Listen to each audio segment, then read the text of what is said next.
আকৌ আহিল প্ৰধানমন্ত্ৰীৰ সোলাৰ আৰু উজনা আঁচনি।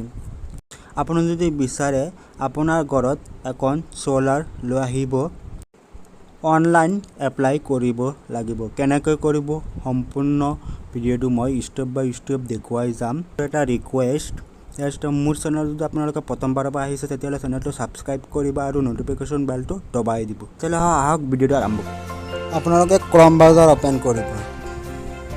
অ'পেন কৰি চাৰ্চ কৰিব সোলাৰ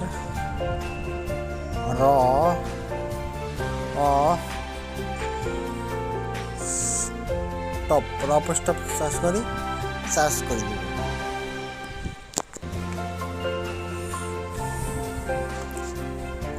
কৰি দিলে পিছত আপোনাৰ সন্মুখত তেনেকুৱা এটা অফিচিয়েল ৱেবছাইট আহি যাব সোলাৰ টপ। প্ৰথমটো যিটো সেইটো ক্লিক কৰি দিব। লিংকত ক্লিক কৰি দিয়াৰ পিছত আপোনাৰ সন্মুখত তেনেকুৱা এটা ৱেবছাইট পেজ খোল খাব। পেজটো খোল খালে আপোনালোকে এইটো ডেস্কটপ ছেট কৰি ল'ব। ডেস্কটপ ছেট কৰি ল'লে মানে সহজ হয়। তেতিয়াহ'লে মই ডেস্কটপ ছেট কৰি লৈছোঁ। ইয়াত 3 ডটত ক্লিক কৰিব। ক্লিক কৰি ডেস্কটপ ছেট বনাই ল'ব। ডেস্কটপ ছেট বনাই লোৱাৰ পিছত আপোনাৰ মোবাইলটো কম্পিউটাৰৰ নিচিনা হৈ যাব। কম্পিউটাৰত যিটো কাম কৰিব পাৰে আপুনি মোবাইলতো কৰিব পাৰে। তেতিয়াহ'লে আহক মূল ভিডিঅ'টো আৰম্ভ কৰোঁ। আপোনালোকে এপ্লাই ফৰ সোলাৰ ৰফটপত ক্লিক কৰিব। ইয়াত ক্লিক কৰিব। ইয়াত ক্লিক কৰাৰ পিছত আপোনাৰ সন্মুখত এনেকুৱা এটা পেজ খোল কৰিব। পেজ খোল কৰাৰ পিছত আপুনি চাব ইয়াত আসাম লিখা আছে।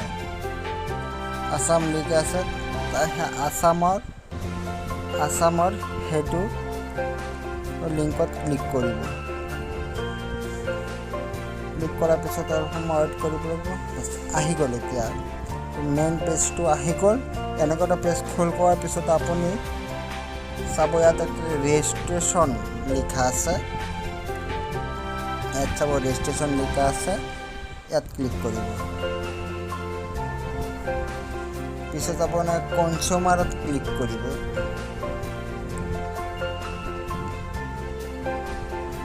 পিছত আপুনি কনজিউমাৰত ক্লিক কৰিব।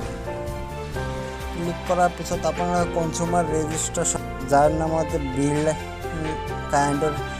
কাৰেণ্ট আছে, বিলৰ ৰিচিপ্টটো আছে তাৰ নামটো বহাব। মই যিটো আছে মই এইটো বহাইছোঁ। ইমেইল আই ডি বহাই দিব আপোনালোকে যিটো লাগে কনজিউমাৰ আহিব। মোৰ যিটো আছে মই এইটো বহাইছোঁ। আপুনি যাৰ আপোনালোকৰ কনজিউমাৰ আই ডিটো চাব বিল ৰিচিভত থাকিব। তাৰ পৰা বিল ৰিচিভৰ পৰা বহাই দিব। মই বহাই আছোঁ।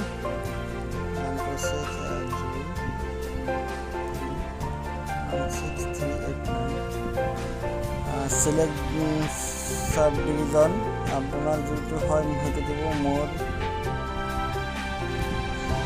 ডিং হয়, মই ডিং দিছোঁ। পিছত আপুনি মোবাইল নম্বৰ বহুৱাই দিব।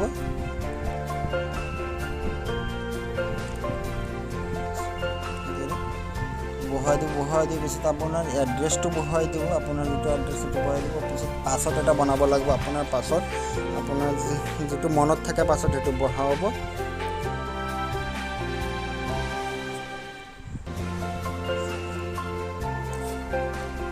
কেনেকুৱা পাছৱৰ্ড বনাব মই ডেছক্ৰিপশ্যনত দি দিম। কেনেকুৱা পাছৱৰ্ড বনাব লাগিব আপোনাৰ এক্সাম্পলটো মই ডেছক্ৰিপশ্যনত দি দিম। পিছত কনফাৰ্ম কৰিব লাগিব পাছৱৰ্ডটো।